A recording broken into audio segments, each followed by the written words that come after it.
Bienvenue à cette séance d'enseignement-apprentissage. Je suis Madame Chindamélie Landrinani, enseignante de SVT-EEHP.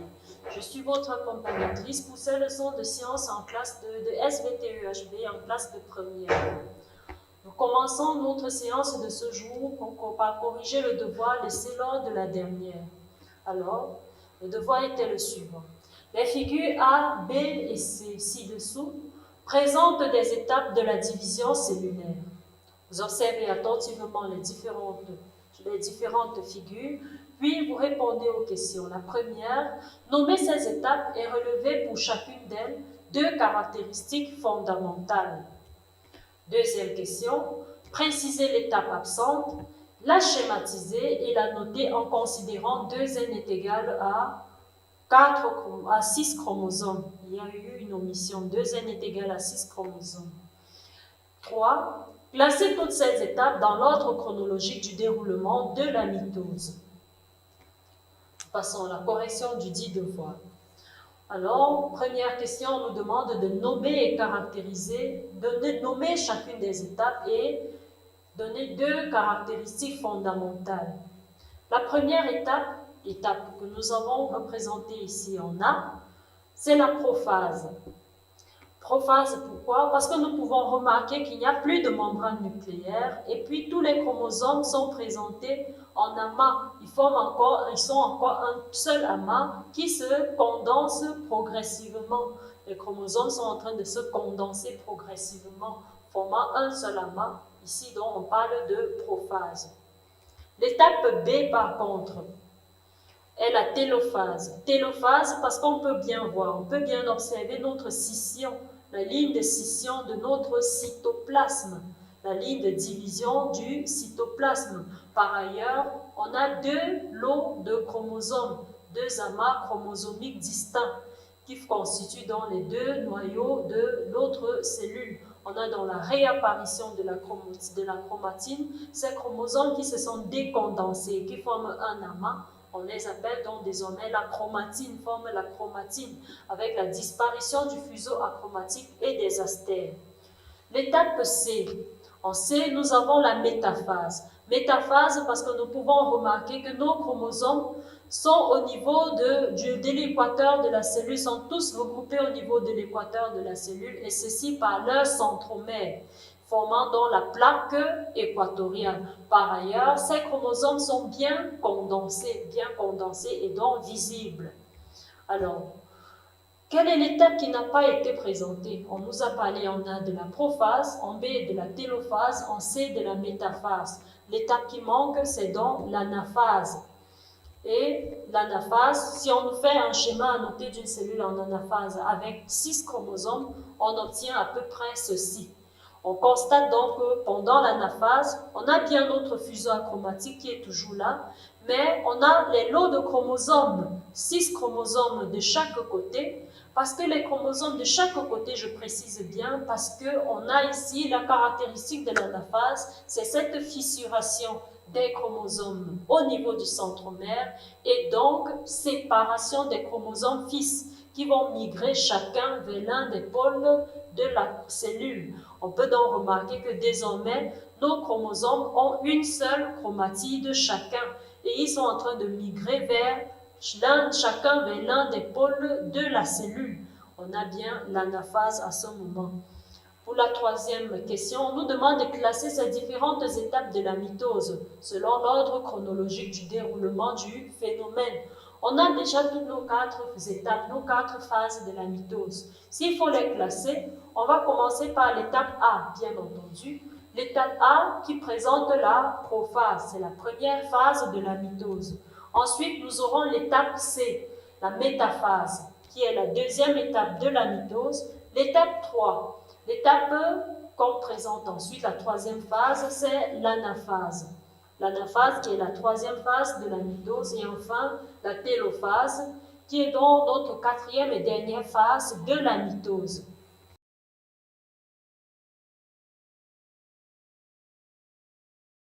Nous nous entamons proprement les leçons de la séance de ce jour.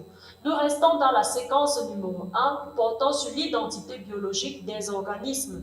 Et comme nous l'avions annoncé précédemment, cette séquence est divisée en 8 séances d'enseignement-apprentissage.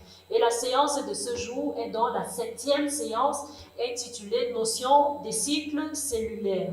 Notion de cycle cellulaire. C'est quoi un cycle cellulaire? Qu'est-ce que nous allons étudier tout au long de cette séance? C'est donc cette notion de cycle cellulaire qu'on va l'étudier plus en détail. Alors, l'autre séance portera premièrement sur une introduction dans laquelle nous allons présenter l'objectif de la séance, puis les prérequis nécessaires pour atteindre cet objectif et une situation problème de laquelle découlera donc l'hypothèse, les problèmes scientifiques à résoudre et les hypothèses de solution. Ensuite, dans le développement, nous aurons des activités que nous allons mener portant sur l'évolution de la quantité d'ADN au cours du cycle cellulaire. Dans la conclusion, nous reviendrons sur la situation problème, question de vérifier si nos hypothèses émises précédemment étaient justes ou fausses, et ensuite nous aurons un exercice d'application et nous terminerons par un devoir pour la séance prochaine. Alors, pourquoi cette séance? Tout simplement parce qu'à la fin de cette séance, vous devez être capable de décrire, d'interpréter la courbe d'évolution de la quantité d'ADN au cours d'un cycle cellulaire et ensuite de réaliser une maquette explicative du maintien de l'identité biologique au cours d'un cycle cellulaire. Alors, comme prérequis nécessaire à l'atteinte de cet objectif, nous avons la notion de mitose. Rappelez-vous, lors de nos dernières séances, nous avons étudié la mitose. Et on a dit que la mitose est une division cellulaire au cours de laquelle une cellule mère, comme nous pouvons le remarquer ici, donne 2 cellules filles identiques. Observez bien ces 2 cellules filles, elles sont identiques à notre cellule mère de départ. Elles ont exactement 2 chromosomes et les mêmes types de chromosomes que la cellule mère de départ. Chacune de ces cellules filles issues de la mitose est identique en nombre et en qualité de chromosomes, donc de l'information génétique, que la cellule mère de départ. Ça, c'est ce que nous avons étudié dans nos séances précédentes. Mais alors, situation problème, on nous dit, bien sûr, la mitose est une reproduction conforme. Comment donc se fait-il qu'on puisse partir d'une cellule à 2 chromosomes pour obtenir 2 cellules à 2 chromosomes et on parle de division? C'est de ça qu'il est question dans notre situation problème. Qui nous dit ceci? Dans un document de sciences biologiques, tes camarades lisent ceci. Une cellule humaine à 46 chromosomes, en se divisant, donne 2 cellules identiques à 46 chromosomes chacune. Une cellule humaine a 46 chromosomes, mais se divise et donne toujours 2 cellules identiques à 46 chromosomes chacune. Il se demande comment un tel processus est mathématiquement possible. Comment un tel processus est mathématiquement possible?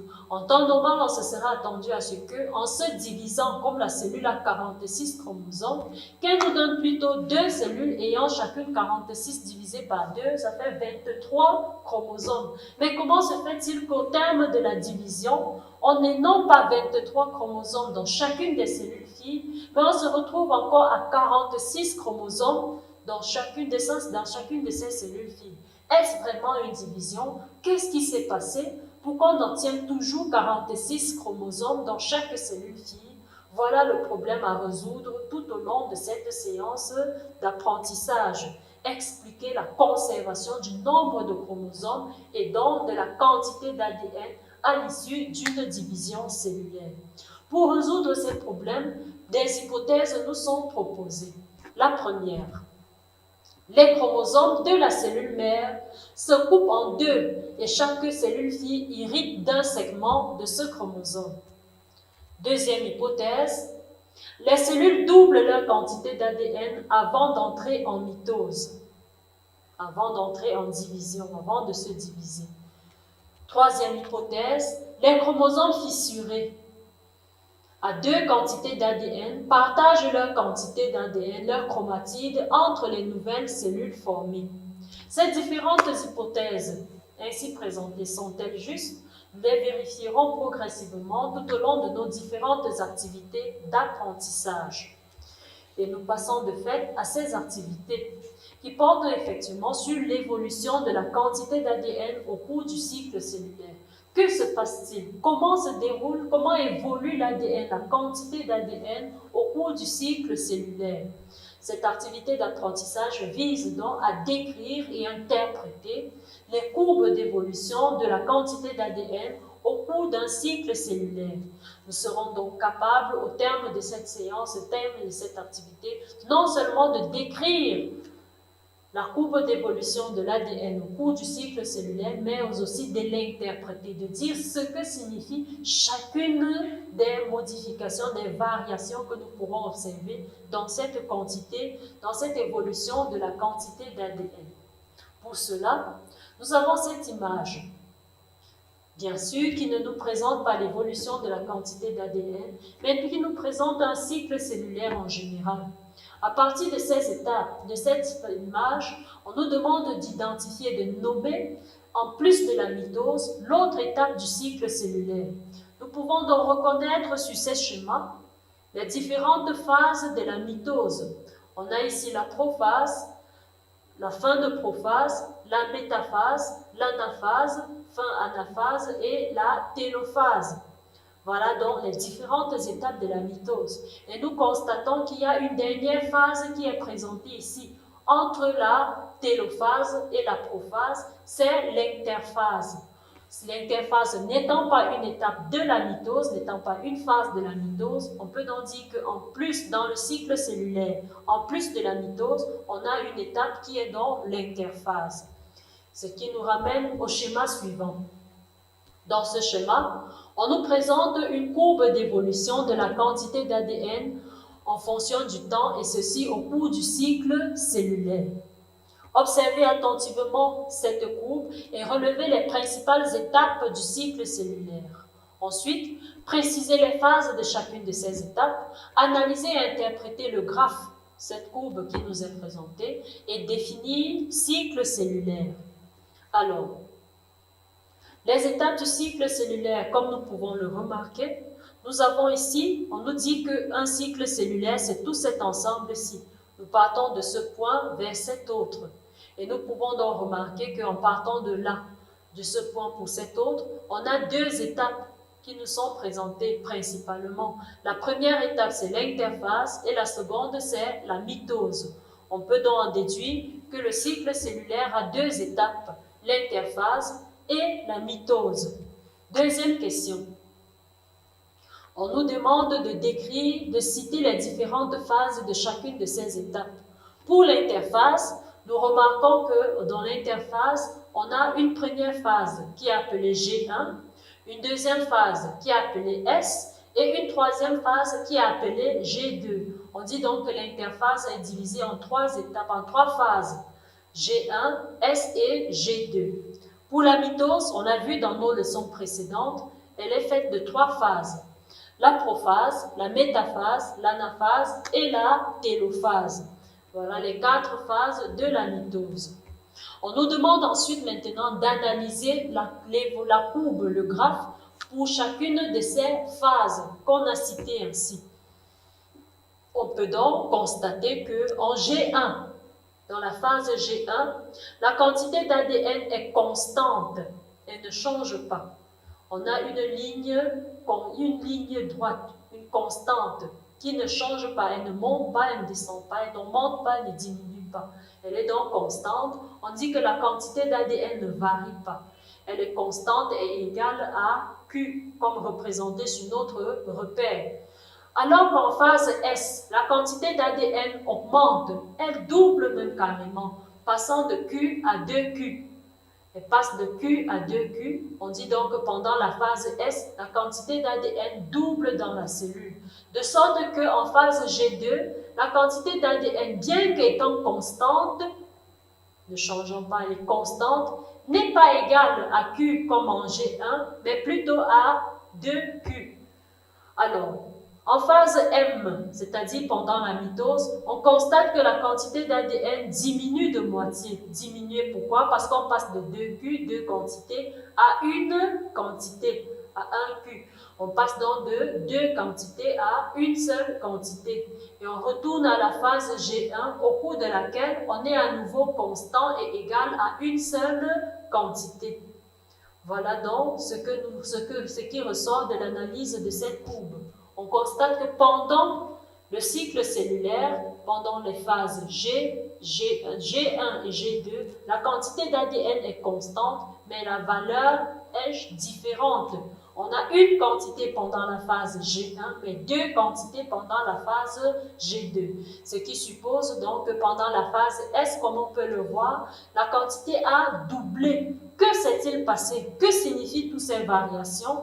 On passe donc à l'interprétation. Interpréter ici signifie dire ce qui s'est passé et expliquer ce qui s'est passé. Dire le pourquoi de ces variations ou de cette stabilité. Alors, avant toute division cellulaire, qu'est-ce qui se passe dans la cellule, dans nos différentes cellules? On constate que la quantité d'ADN double. Avant toute division cellulaire, donc entre 2 mitoses consécutives, la quantité d'ADN double dans la cellule. On en déduit donc que la vie cellulaire se déroule avant la division cellulaire ou encore entre 2 mitoses successives. Que se passe-t-il exactement? De façon simple, pendant l'interphase, qui est la partie la plus longue de notre cycle cellulaire, on constate que, en premier lieu, on a entre ces 2 mitoses successives donc, qui constituent l'interphase, la période de l'interphase, on a 3 phases, les phases G1, S et G2. De façon particulière, on a la réplication de l'ADN pendant la phase S. Voilà ce qui explique donc qu'on passe d'une quantité d'ADN à 2 quantités d'ADN. Pendant la phase S, pour passer de une quantité d'ADN à 2 quantités d'ADN, il y a le phénomène de réplication que nous avons étudié dans nos précédentes séances. Cette réplication a donc pour conséquence un dédoublement de nos chromosomes et surtout un doublement de la quantité d'ADN dans la cellule, qui désormais n'a plus une seule quantité d'ADN, mais 2 quantités d'ADN. Ce qui entraîne donc une double copie de l'information génétique. La réplication de l'ADN fait en sorte que désormais, dans la cellule, on a une double quantité de l'information génétique, une double copie de l'information génétique. Notre cellule a désormais 2 copies de la même information génétique. On aura donc des chromosomes fissurés, comme le présente ce schéma. On voit qu'en G1, on a des chromosomes monochromatidiens. En S, avec la réplication de l'ADN, on retrouve enfin, en G2, des chromosomes fissurés, des chromosomes faits de 2 chromatides chacun. On a donc des chromosomes fissurés. Ceci fera en sorte que pendant la mitose, on passera des chromosomes fissurés, des chromosomes à 2 chromatides. Avec la division du centromère en anaphase, on aura donc des chromosomes monochromatidiens en fin de division. Ce qui fait que chaque cellule fille va hériter d'un chromosome fissuré, d'un chromosome monochromatidien et donc d'une copie de l'information génétique, retrouvant ainsi le stade G1 de départ. On revient à notre stade G1 de départ. Voilà ce qui constitue donc le cycle cellulaire. On a donc 2 chromatides, un chromosome dupliqué, 2 chromatides, donc 2 copies de l'information génétique qui vont donc préparer notre mitose au cours de laquelle on aura fissuration, division de la cellule mère et donc avec cette division de la cellule mère, fissuration des centromères, séparation des chromatides sœurs dans 2 pôles différents de la cellule, entraînant ainsi un partage égal de l'information génétique de part et d'autre, chacune des cellules recevant une copie identique de notre information génétique qui s'est dupliquée, multipliée, doublée pendant la phase S de l'interphase pour que ces cellules filles soient identiques en nombre et en qualité de l'information génétique à la cellule mère de départ. Voilà ce qui permet donc de définir le cycle cellulaire. Comme quoi, Le cycle cellulaire, c'est l'ensemble des modifications affectant une cellule entre sa formation par division d'une cellule mère et la fin de sa division en deux cellules filles identiques. Le cycle cellulaire est donc l'ensemble des modifications affectant une cellule fille, une cellule en général, entre sa formation par division d'une cellule mère et le moment où elle-même achève de se diviser pour former deux cellules filles identiques. On peut donc noter le résumé. D'une division cellulaire à la division suivante, on a le cycle cellulaire, qui correspond à l'ensemble des modifications qu'une cellule subit au cours de sa vie. Celle-ci est marquée par deux périodes majeures, l'interphase et la mitose. L'interphase, qui est l'étape la plus longue du cycle cellulaire, est subdivisée en trois phases. La phase G1, phase de croissance cytoplasmique, au cours de laquelle la quantité d'ADN reste constante dans la cellule, mais cette information génétique que contient l'ADN sert à la croissance de la cellule et donc à ses diverses activités. Elle sera utilisée pour les diverses synthèses qui se dérouleront dans la cellule. Dans la phase S, pendant la phase S, c'est-à-dire la phase de synthèse, on a une réplication de l'ADN accompagnée d'une fissuration, d'une duplication des chromosomes. Tandis que la phase G2 est une phase de croissance cytoplasmique encore, comme la phase G1, a ceci de particulier qu'elle a une double quantité d'ADN. Double quantité d'ADN par rapport à la phase G1. Ici, la cellule continue sa croissance par ses synthèses. Synthèse ici, en G1 et G2, on synthétise tout ce qui peut être synthétisé dans la cellule en dehors du matériel génétique. On va synthétiser les protéines, on va synthétiser les différentes autres molécules de la cellule, on va même produire et reproduire certains organiques cellulaires. Voilà tout ce qui pourra se passer aussi bien pendant la phase G1 que pendant la phase G2. Alors que pendant la phase S, on a la réplication, la synthèse du matériel chromosome, du matériel génétique, l'ADN, réplication de l'ADN. La mitose, quant à elle, c'est l'étape la plus courte de notre cycle cellulaire. Elle est caractérisée par la condensation des chromosomes fissurés et par la fissuration des centromères, la division des centromères, la scission des centromères, accompagnée de la séparation des chromatides sœurs qui migrent donc chacun vers l'un des pôles de la cellule. Ceci a donc pour conséquence le partage égal de l'information génétique entre les deux cellules filles identiques à la cellule mère de départ. Alors, à la fin de ce processus, on a décondensation des chromosomes simples en chromatine. Nous revenons à notre situation problème. Dans un document de sciences biologiques, tes camarades lisent ceci. Une cellule humaine a 46 chromosomes en se divisant donne deux cellules identiques à 46 chromosomes chacune. Et ils se demandent comment un tel processus est mathématiquement possible. Comment on peut parler de division cellulaire lorsqu'on passe d'une cellule à 46 chromosomes pour obtenir deux cellules identiques ayant toutes aussi 46 chromosomes. Voilà quel était donc le problème à résoudre, c'est-à-dire expliquer à nos camarades la conservation du nombre de chromosomes et donc de la quantité d'ADN à l'issue d'une division cellulaire. Plusieurs hypothèses nous avaient été proposées. On va les vérifier à présent, vérifier si elles étaient justes ou pas. Alors, première hypothèse, on nous dit les chromosomes de la cellule mère se coupent en deux et chaque cellule fille hérite d'un segment. Hypothèse rejetée. Car nous avons dit, il n'y a pas ici, le chromosome ne se coupe pas. Non, il y a plutôt fissuration des centromères, scission du centromère, le centromère de l'autre chromosome fissuré qui va se diviser de sorte que chaque chromatide sœur, chaque chromosome fils migre vers l'un des pôles de la cellule. Or, chacune des chromatides porte la même copie d'information génétique qui s'est dédoublée auparavant. Alors, hypothèse 2, Les cellules doublent leur quantité d'ADN avant d'entrer en division. Hypothèse acceptée. Et ce processus se déroule pendant la phase S de l'interphase et est donc appelée la réplication de l'ADN. La réplication de l'ADN qui s'accompagne donc d'un dédoublement de la quantité d'ADN se fait pendant la phase S de l'interphase et prépare donc la cellule à la division et se fait avant la division cellulaire proprement dite. Troisième hypothèse, les chromosomes fissurés à deux quantités d'ADN partagent leurs chromatides entre les cellules nouvellement formées, ce qui est juste. Effectivement, nous avons dit dans les chromosomes fissurés, on a deux quantités d'ADN parce que chaque chromatide de notre chromosome fissuré porte exactement une molécule d'ADN et la même molécule d'ADN dans les deux chromatides sœurs du chromosome.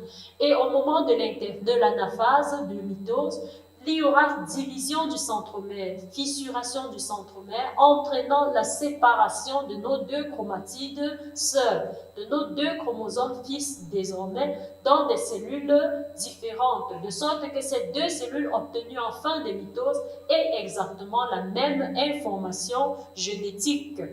Nous pouvons donc retenir que pour que nos deux cellules filles obtiennent la même quantité d'ADN que la cellule mère au cours de la division cellulaire, il y a une étape qui prépare donc cette division cellulaire et qu'on appelle l'interphase. Nous passons à l'exercice d'application. Définir cycle cellulaire et nommer ses principales étapes. Justifier l'affirmation ci-après. Sans interphase, pas de mitose. Alors, un cycle cellulaire est la période allant d'une division cellulaire à la division suivante, en passant par une interphase. C'est-à-dire, c'est l'ensemble des modifications, nous avons dit, qui affectent une cellule mère, une cellule, entre sa formation par division d'une cellule mère et le moment où elle-même achève de se diviser pour donner deux cellules filles identiques.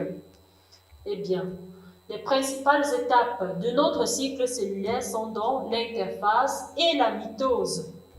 Dans notre deuxième question, on nous dit sans interphase, pas de mitose. Qu'est-ce que cela signifie? Effectivement, c'est très vrai, sans interphase, pas de mitose, tout simplement parce que le dédoublement du matériel chromosomique par réplication de l'ADN pendant l'interphase, précisément la phase S de l'interphase, assure un partage égalitaire de cette information génétique, donc de matériel génétique de l'ADN entre les deux cellules filles issues de la mitose. Partage égalitaire ici non seulement en quantité mais aussi en qualité, de sorte que nos deux cellules filles issues de la mitose reçoivent exactement la même quantité et la même qualité d'ADN pour être donc identiques à leur cellule mère, à la cellule mère de départ, la cellule mère qui leur a donné naissance. Alors, si on a bien appliqué cet exercice, si on a bien compris cet exercice, voici un exercice que vous veillerez à traiter pour notre prochaine séance. C'est dans le devoir. Le tableau ci-dessus, le tableau que vous avez en visuel, nous présente l'évolution du taux d'ADN en fonction du temps. Vous voyez donc à partir de ce tableau répondre aux questions suivantes. Première, tracer la courbe d'évolution du taux d'ADN en fonction du temps. Et ensuite, deuxième question, délimiter sur ce graphe les différentes phases du cycle cellulaire, sachant que la mitose dure environ 2 heures.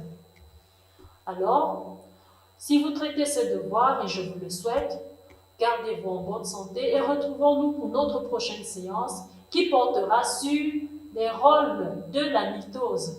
Nous étudierons quelques rôles de la mitose. D'ici là, prenez soin de vous, étudiez vos leçons, faites vos devoirs et faites davantage d'exercices.